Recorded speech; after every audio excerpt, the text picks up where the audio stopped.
So I posted that video the other day about flat ironing your locks, and it turned into this whole conversation about heat damage, which also led to just how much heat is necessary. Like, how long is too long under the dryer?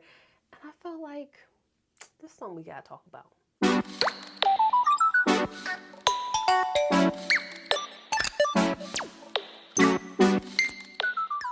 Welcome back to my channel. If this is your first time, my name is Jocelyn Renee, and you think of me as your digital loctician.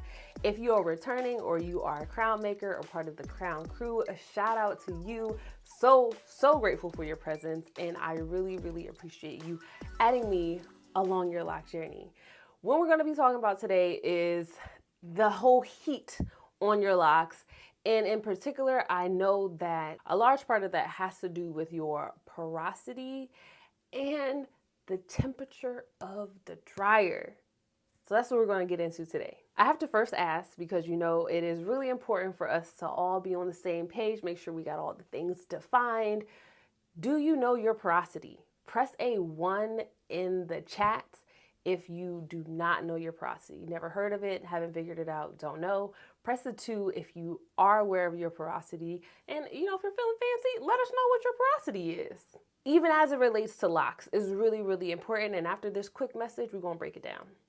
Did you know one of the best things that you could do for dry locks is use a gentle clarifying and moisturizing shampoo? And I'm happy to let you know that Crown Elements now offers them both. So if you're looking for healthy, hydrated locks, be sure to check out the Clean Locks bundle at Crown Elements. Okay, now back to the video. So hopefully you put your porosity in the chat, whether you know it or not. By definition, porosity is your hair's ability, for this context, we'll talk about water, your hair's ability to absorb water and retain water. All right, that's really important. So that's your porosity, the hair's ability to receive and hold on to water. Why this matters with your locks, or just it's drying and heat in general. If you have high porosity hair, that means your hair is gonna like, oh yes, take it. Give me the moisture. Take it, I receive it. But at the same time, it's like, oh, let it go. Nope, don't want that no more.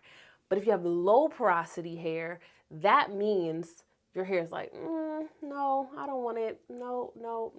It's like, no, it's not receiving any type of moisture. Then all of a sudden it's like, okay, I'm gonna take it and I'm not gonna let it go.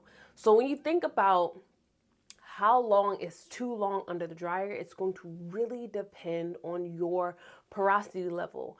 Because for those of you that may have high porosity hair, getting under a high heat dryer is going to be a problem. Similarly, those that have low porosity hair, not enough heat is also going to be a problem. And when I say the dryer, getting under the dryer specifically, I'm talking about a hooded dryer. It's a big difference between a hooded dryer and a handheld dryer.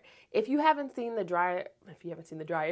video that I posted about the differences and like the tools for drying your hair, definitely make sure you watch that video. I will link it down below.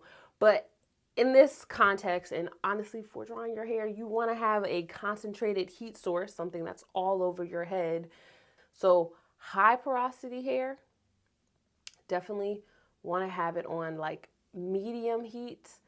If you're going to put it on high, for a short amount of time, okay? If you have low porosity hair, definitely want to get it on high heat, and you want to get under the dryer as soon as possible, okay? Because that low porosity, once it holds on to that water, it ain't trying to let it go, okay? And just a general rule of thumb, at least 30 minutes under the dryer. If you want to air dry after 30 minutes, you do your thing, okay? But air drying completely is not a good idea, especially if you have low porosity hair. High porosity hair, you could air dry, but just know you're going to run the risk of mildew developing in your hair, okay? Or flat locks, which depends on how you feel about it.